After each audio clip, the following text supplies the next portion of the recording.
Diving on a detonator is a great heroic act, only if there are people around you to save. If there aren't, well, you kind of look foolish. Plus, your commanding officer will be forced to make up something to make you look less of a fool in the report he has to file. We call that window dressing. In movies, you can use cinematic scores and all sorts of cool editing to make the mundane into something truly profound. Star Wars is full of these types of moments of great sacrifice and true bravery. But looking back in the entire franchise, there have definitely been some heroic sacrifices that have been snuck in there that were kind of unnecessary. That's what we're going to be talking about today.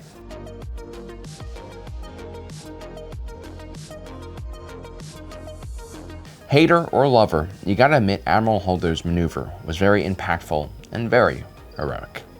It also destroys all of the logic of previous Star Wars space battles, but I guess we'll talk about that in another video. Up until the moment she pulled off her maneuver, Holdo was struggling to fill Senator Princess General Leia's big-ass loafers.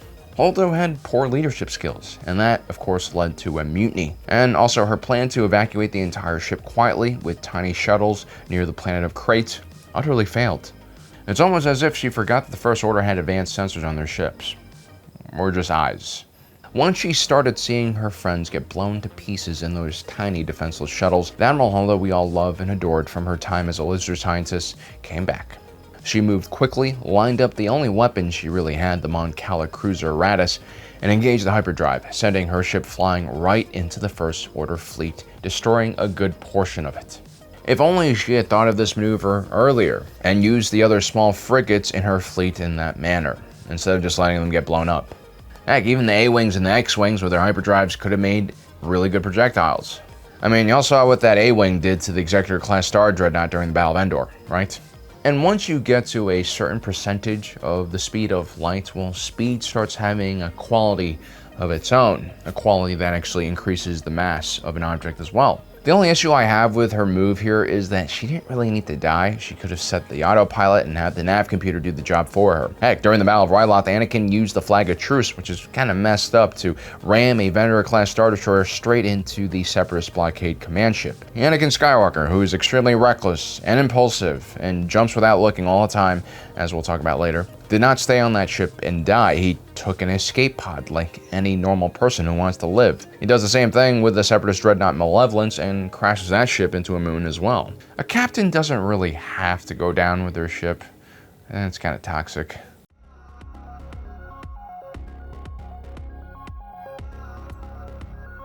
Kanan Jarrus, Caleb Doom, for most of his Jedi career, fell short of greatness. I mean, he never really had a chance to develop properly because his training was cut short by Order 66. Kanan, however, always managed to do just enough to survive and keep his friends alive as well.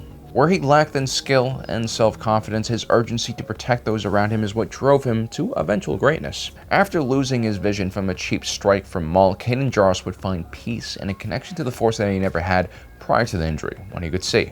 He became more sure of himself and more Zen-like in his nature. The problem is when one becomes too selfless, they sort of forget to take care of themselves. After the love of his life, Hera Syndulla, gets shot down by the Imperial blockade over Lothal, Kanan Jarrus would lead a rescue mission for the Twi'lek pilot. While the two are about to be extracted by the rest of the Spectre team onto a gunship, an Imperial AT-AT fires a laser bolt into the giant fuel container that Hera and Kanan are standing on top of.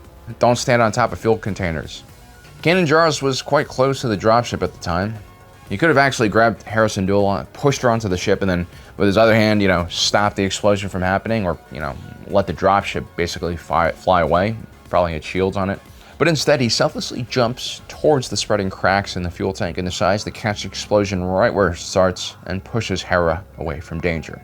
It's definitely a heroic move. I really like Kanan Jarrus, but it was kind of unnecessary. He could have saved himself as well. To make matters worse, Hera had his child, and being a mixed Twi'lek human kid is kind of tough enough without having to be raised by a single mom. Also, Ezra Bridger could have used the mentor for a bit longer as well.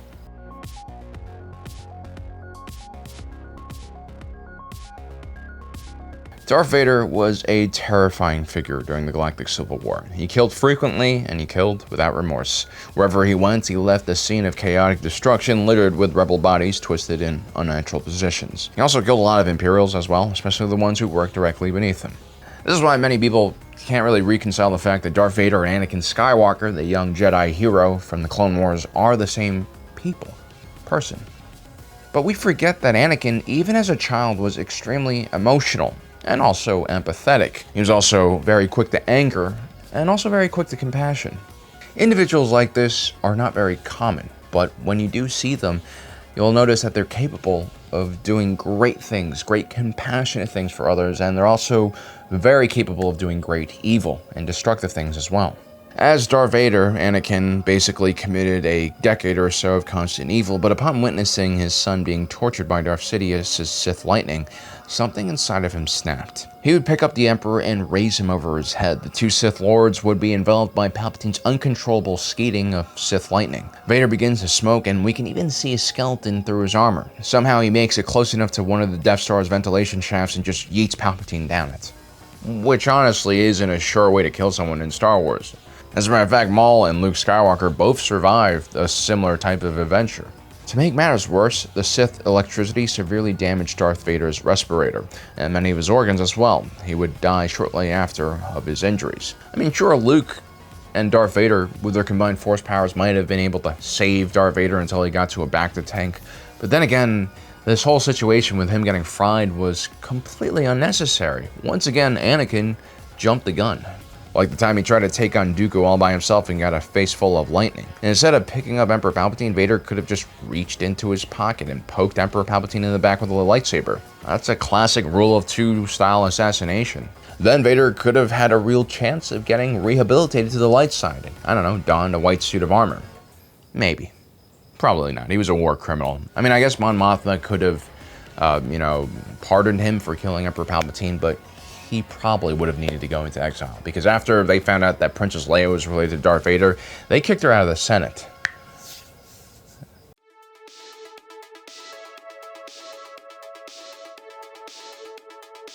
In A New Hope, one of the most important moments in Luke's development is him witnessing Obi-Wan Kenobi's death on the Death Star. Or is it? I mean, what exactly does Luke gain from this? Does he want to get revenge against Darth Vader? Not really. I mean, does he learn something meaningful about, death, like the importance and finality of it? No, not really. Obi-Wan comes back as a Force ghost. I guess he could learn the meaning of sacrifice, maybe, but there really is zero consequences to Obi-Wan Kenobi's death after all. Now, one could argue that Obi-Wan Kenobi had bought time for Luke and his crew to escape the Death Star, which I buy to a certain extent, but after watching Kenobi fight Vader in the Kenobi series, it seems like the old Jedi still was as skilled as Vader, if not more. I mean, Dooku was more than 80 when he defeated Obi-Wan Kenobi and Anakin at the same time, and he fought Yoda to a stalemate, and Yoda was like 900 years old. Obi-Wan Kenobi, on the other hand, was only 62 years old, even if you add another 10 years because of Tatooine's second sun and the lack of moisture on the planet. A Jedi doesn't necessarily get that weak by the age of 70. Their bodies might get more frail, but their connection to the Force usually is much better as their brain stabilizes and they have less hormones raging through their bodies and they become more at peace with themselves.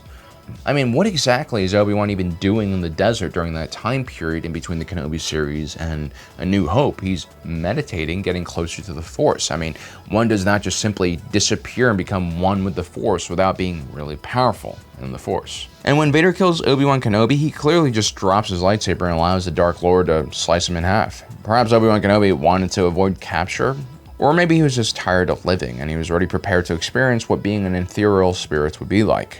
I would argue that he clearly had an opportunity to defeat Darth Vader, or even disengage and join Luke and his crew, or maybe lead them on a chase to another part of the Death Star where he could just jump into an escape pod and get rescued by the Millennium Falcon. I mean, the amount of plot armor these guys have means that anything is really possible.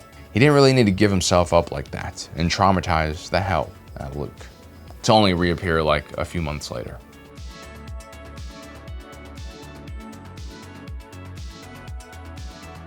Tala Durith was a pretty cool character. From her introduction, when she surprises us by shooting the stormtroopers she's commanding, we're about to bust Obi-Wan Kenobi, to her little backstory. She was a member of the Hidden Path, an organization that was sort of like an underground railroad for escaped Jedi. An organization that many of us theorize would have existed during this tumultuous time period in Jedi history. Unfortunately, after helping Obi-Wan Kenobi rescue young Princess Leia, Tala Durith gets tracked by the Empire back to the Hidden Path's main base on the planet of Jabim. A hilariously bad firefight ensues with a bunch of people literally standing meters away from each other firing at each other with blasters. These are not blaster droids who do not have self-preservation programming installed into their brains. These are human beings and I guess other beings who should be able to take cover and have fear in these situations. The whole scene reminds me of like when you play single player Call of Duty and then you look closely at all the AI and they're shooting at each other at blank range and no one's getting hit, no one's afraid. Anyway, Tala Durith, who really is a complete badass in this scene, stays behind and covers the retreat of the Hidden Path. Not Obi-Wan Kenobi, who has a blaster blocking lightsaber, which is perfect in a tunnel situation where you can funnel, enemy fire into just one direction. But yeah, Tala Durith, who's not wearing any armor, who doesn't have the Force, who doesn't even have a proper blaster rifle, is holding off the entire stormtrooper assault with the Star Wars equivalent of a handgun. And of course, she gets shot in the gut. Her giant power-loaded droid friend provides her cover for a moment, and Obi-Wan Kenobi tries to slowly fight his way back to her, but she's clearly cut off from retreat at this point. But alas, it turns out she had a detonator. She could have collapsed this entire tunnel. I mean, she still had an opportunity by this point to stop the stormtroopers from overrunning her. But instead of throwing it down the hall at the enemy, which is what you usually do with a detonator, she decides to detonate it in her hand from behind the cover of her droid, where she and her metallic buddy takes the brunt of the blast. And if she had chucked it earlier or even at that moment, she probably could have survived. She would have made it back to the Hidden Path base. They would put a back to patch on her and, give her a few weeks of R&R. She would be probably fine. There's nothing wrong with being a hero. We should encourage bravery. But we should also try to be smart. Don't throw your life away, and if you do really have to sacrifice your life for someone, well, make sure you've exhausted all other options before you do that, because we all get one life. Unless we're a Jedi. Well guys, I hope you enjoyed today's episode. Don't forget to subscribe and hit that notification button down below so you don't miss out on the rest of our awesome content. As usual, my name is Alan, reminding you that my allegiance is to the Republic, to democracy,